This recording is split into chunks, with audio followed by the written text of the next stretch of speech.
Hello beautiful souls, and welcome to today's unboxing of the Spheres of Heaven Tarot. I unboxed this way back in 2023 and then I just got too ill to edit it and share it with you, but I'm really excited to share it with you today because I think this might be the most beautiful tarot deck ever. The artwork is stunning and it has a really interesting surprise in it. So let the magic begin.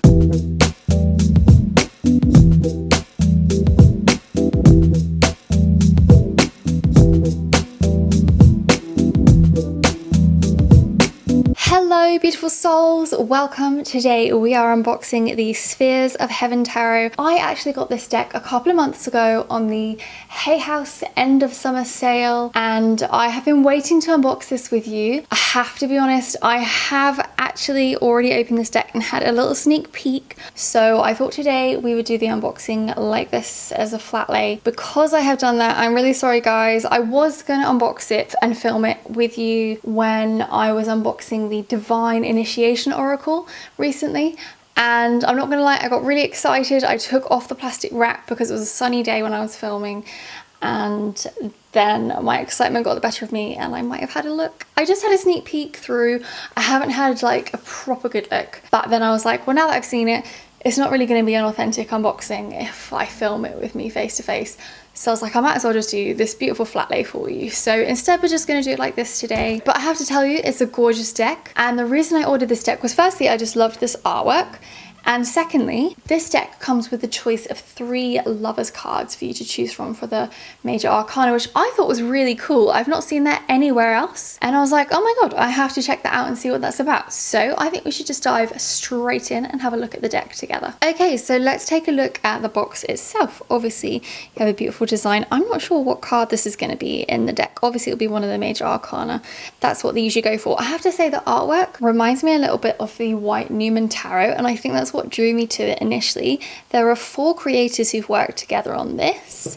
You've got the side of the box. Obviously, because this is a Hay House deck, I wasn't expecting it to have any kind of like gold foiling or anything on it, and it doesn't. On the back, you've got just a little bit of information and an example of some of the cards. So as I say, I was really drawn to this because of the fact it has 3 lovers for you to choose from, which I thought was really cool. And I don't really see why you couldn't just actually include all of the 3 lovers cards in the reading. I really don't think that there's any reason that you couldn't do that. I would probably, because I think each of the cards has different artwork actually, so you could read them all differently. Interestingly enough, there is some artwork inside the box, which they didn't always do with Hay House, but they have with this, which is very cool. So let's take a look inside. So they have this pretty design down the side here, and then on the inside it says, don't resist the call of the void, and there's this kind of swirly design on the inside, which I thought was a really nice touch. I really liked this when I looked this and opened this up. I didn't expect this. This isn't something that Hay House do with all of their decks. I don't think it's a necessary thing to have in decks, but I do think it's a nice thing to have. I'm really hoping that my mic is working okay. By the way, I had to change batteries because I accidentally had left it on since I last filmed and it's drained the battery, and this battery is a little bit moldy. Okay, so let's take a look at the guidebook. So what I do know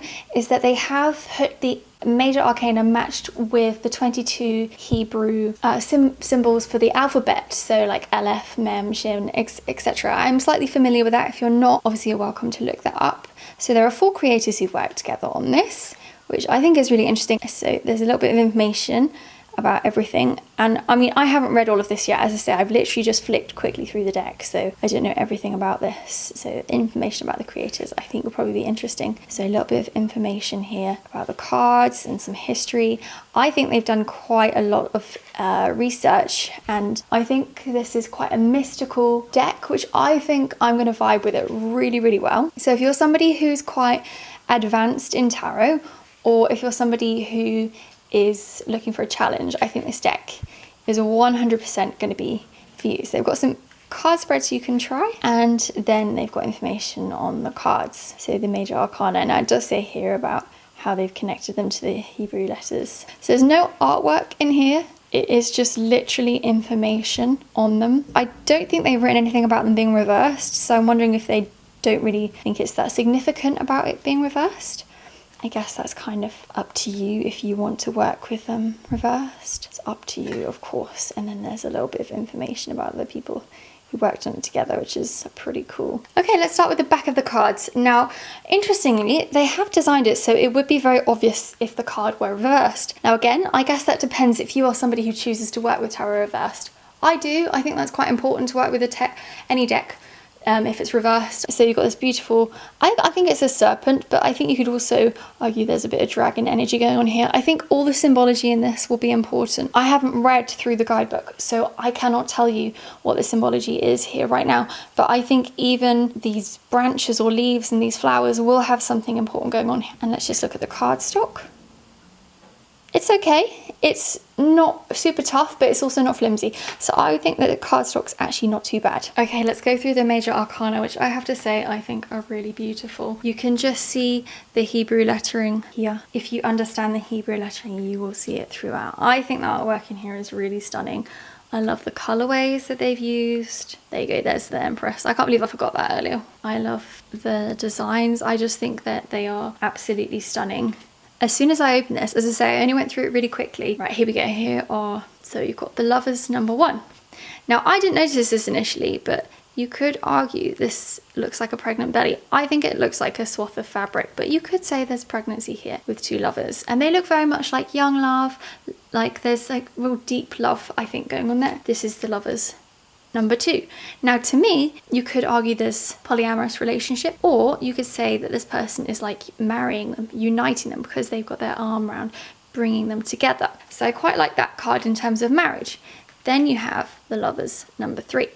Now, this to me is more of like, I feel like really deep love here. Now, I'm not saying that these don't bring deep love in, but this one to me, the closeness of their faces, like they're slightly further apart, and that feels to me like they're familiar with each other, whereas this is like, it's almost like forbidden love, and they're having to really like tell each other that everything's going to be okay and we can be together eventually. That's what I get from it. And also looking at the light here, like we've got night and dark, daytime, nighttime. I think you can read a lot actually symbolically in them. So I actually would put all 3 of them in and I would see what comes up. The Chariot, Strength, the Hermit. I mean, I love some of this artwork. It's so beautiful. Wheel of Fortune. Justice, which I thought was really cool. The Hanged Man. Death. Now this Death card really reminds me of Harry Potter and the Deathly Hallows part 1 when Hermione's telling that story. It just gives me that vibe. Temperance. The Devil. The Tower, which I think is possibly the most intense tower I've ever seen in my life. The Star. The Moon. The Sun, which I thought was really pretty. I love this one. The Gate. How cool is that? Never heard it called the Gate before. I loved that. And the World. Beautiful. And then we have the Wands. You'll notice that the artwork is very simple for the minor arcana. This is where I think having a good, strong knowledge of tarot would come in really handy, because otherwise there's not much to interpret until you get to the Page, the Knight, the Queen, the King, the Swords. Again, very little for you to go off. Like, I would have no clue if I was doing this for myself. I would be like, I know 5s are not good. That I would have very little to interpret here. And that's kind of fun in a way, because it gives you an opportunity to really tune into your intuition. But also, you need to know stuff. The Page, the Knight, the Queen, the King. Cups. Really love the colours that they've used for the minor arcana. I just feel like they've picked really nice muted, calming tones. So even though some of the cards might be intense, for example, they've picked really calming tones. So I feel like if you're giving a reading, either to yourself or to others, it's not particularly intense. The Page, the Knight, the Queen, and the King. And finally we have the Pentacles, which I think is possibly my favourite wait till you see the picture cards. They are just stunning. I really love the colours that they've used for this in particular. Sorry, do excuse the sunburst of sunlight that we've got in the corner there. I really like the colours that they've used here, and the little stars, they're just so pretty. Okay, wait, just look at the artwork here. This is stunning. Look at that tiny little lamb, it's so cute. Then the knight, I feel just like, that is just stunning, I'm sorry. Look at this, I mean, that is gorgeous. And I just love that card, that is so beautiful. And then the king. That is by far probably my favourite ever minor arcana ever. That is gorgeous. So what do you guys think of this deck? I think it's absolutely stunning. Like, I'm not even joking. I think it's possibly my favourite tarot set, which surprised me. I genuinely didn't think I was going to love it this much. I honestly thought I would just like it and think it was a cool deck, but when I opened it I was like, oh, this is nice. Like, the vibe, the energy is really nice. I really like it. I think I'm probably going to really enjoy using it, and I feel quite aligned to it. Like, in my gut, I feel like I'm probably going to work really well with it, and I can't wait to use it, to be honest with you. So that's also why I was quite excited to film this, so I can shuffle it and connect with it and use it. So I think this is possibly going to be a personal deck that I'm going to use. But let me know what you guys think. Let me know if you're going to get it. I got it in the sale and it's brand new out, and it was half price or something in the summer sale. So I would definitely check it out and get it. And if you love this kind of artwork, 100% go for it. I think it's really cool. So let me know what you guys think in the comments below. Thank you so much for watching, and I will see you in next week's video. And I'll try not to open any more tarot decks without you guys around. Thank you so much for watching.